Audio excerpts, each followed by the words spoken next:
Did you become a landlord during this last little housing boom? Because, well, why not? Rates are so great. You refinance, you got a lower rate, and someone's renting that home and you're making some cash flow on it. Awesome. Love it. And if you're still within 3 years, there's something you need to consider, and that's capital gains taxes. See, depending on the value of the home and your tax bracket and all sorts of other things, you could be on the hook for a pretty hefty tax bill if you go to sell that home and you don't future exchange it in.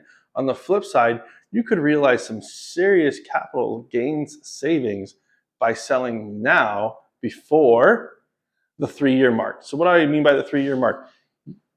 Your last home that you lived in, if you sell it within 3 years of moving out, or in other words, the correct way of saying it is if you lived in a home 2 of the last 5 years, when you sell that primary residence, you can avoid capital gains sales tax.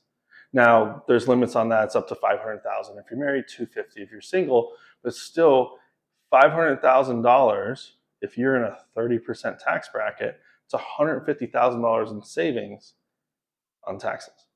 So if you had a home that you were renting and you're coming up and you're like, hey, wait, I did own that 2 of the last 5 years, and I would like to save $50,000, $100,000, $150,000 on my taxes, then let's talk about what it looks like to sell and then take that money and invest it somewhere else.